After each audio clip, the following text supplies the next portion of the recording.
Welcome back to my Supriya's channel. তো যারা যারা কল্যাণী ইউনিভার্সিটির ডিওডিএল স্টুডেন্ট বা পাঠ্যরত, তো তাদের জন্য বিকোড 412 সাজেশন নিয়ে এসেছি।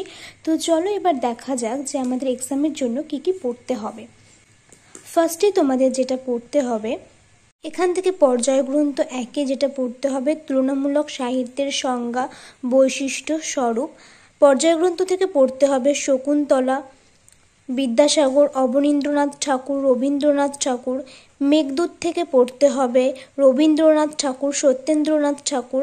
পর্যায়গ্রন্থ থেকে পড়তে হবে আমাদের তুলনামূলক সাহিত্যের সংজ্ঞা, স্বরূপ, বৈশিষ্ট্য, হ্যামলেট, চাকভাঙা মধু, কন্যাদান, অ্যান্টিগোনে। এবং আমি এখান থেকে কিছু কোয়েশ্চেন করেছি, তো সেটাও তোমাদেরকে দেখিয়ে দিচ্ছি, যেগুলো তোমরা পড়তে পারো। তুলনামূলক সাহিত্য কাকে বলে? তুলনামূলক সাহিত্য সমালোচনা, প্রাসঙ্গিকতার আলোচনা করো, অথবা তুলনামূলক সাহিত্যের সমালোচনা, স্বরূপ, বৈশিষ্ট্য সংক্ষেপে আলোচনা করো। 2 নম্বর, তুলনামূলক সাহিত্য আলোচনা কেন রচনার মাধ্যমে সূচিত হয়, অথবা দিয়ে স্বরূপ, বৈশিষ্ট্য সংক্ষেপে আলোচনা করো। 19 শতকের এক ধরনের সমালোচনার প্রয়োজন। এবার তোমরা পর্যায়গ্রন্থ 2 থেকে যেগুলো পড়তে পারো, শকুন্তলার বেদনাময় বিদায় দৃশ্য, তপবন, প্রকৃতি, মানব প্রকৃতি কিভাবে অভিজ্ঞতা লাভ করেছে। 2 নম্বর দিয়ে ঋষি দুর্বাসার অভিশাপ, গুরুত্ব, মূল ভাবনা ব্যক্ত করো।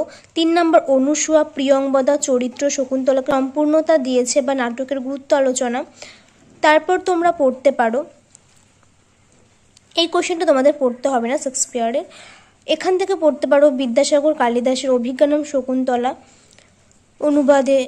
অনুবাদ কাকে, কি বর্জন ও গ্রহণ করেছে। তাছাড়াও রয়েছে কালিদাসের অভিজ্ঞানম শকুন্তলা, তরুণ বয়সের ফুল ও পরিণত বয়সের ফল। এই বক্তব্যকে রবীন্দ্রনাথ ঠাকুর তার নাটকে কতটা সমর্থন করেছে। এবার তোমরা পর্যায়গ্রন্থ 3 থেকে পড়তে পারো রবীন্দ্রনাথের প্রাচীন সাহিত্য মেঘদূত প্রবন্ধে অনুসারে যক্ষ ও যক্ষপ্রিয়ার যে বিহল বিচ্ছেদ বেদনার কথা একালে অনুভব কবিতা আলোচনা করো।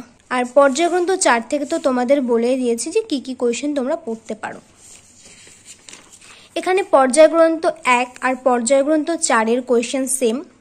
তুলনামূলক সাহিত্য থেকে একই রকম কোয়েশ্চেন আছে, মানে কোয়েশ্চেন আসে, যেরকম সংজ্ঞা, বৈশিষ্ট্য, স্বরূপ, এইগুলো তোমরা পড়ে যেতে পারো। এটা দুটো পর্যায়ের জন্য ইম্পর্টেন্ট। তো যেহেতু এক্সাম কাছেই, তো সেই জন্য আমি যে কথাটা বলতে পারি, তোমরা এখান থেকে কালিদাসের অভিজ্ঞানম শকুন্তলা নাটকের স্টোরিটা পড়ে যাও।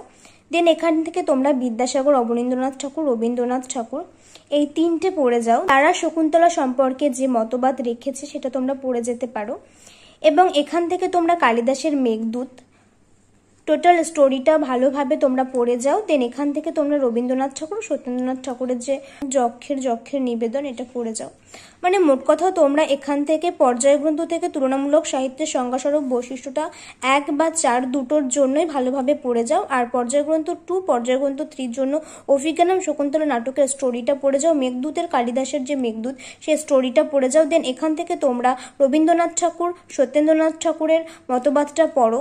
আর এখান থেকে বিদ্যাসাগর, অবনীন্দ্রনাথ ঠাকুর, রবীন্দ্রনাথ ঠাকুরটা পড়ে যাও। আশা করি আমি যেভাবে বললাম সেইভাবে যদি তোমরা পড়ে যাও জাস্ট স্টোরিগুলো, তাহলে তোমাদের যে কোনো কোয়েশ্চেন আসলেই তোমরা লিখতে পারবে, নিজেরাই গুছিয়ে বানিয়ে লিখতে পারবে। আর এক্সাম কেমন হচ্ছে সেটা আমাকে জানাবে এক্সামের পরে। আশা রাখি তোমাদের এক্সাম খুব ভালো হবে। আর যদি আমার ভিডিও তোমাদের হেল্পফুল মনে হয়, তাহলে তোমরা জাস্ট এক্সাম দিয়ে আসার পরে আমাকে কমেন্ট করে জানিও যে এক্সাম কেমন হয়েছে।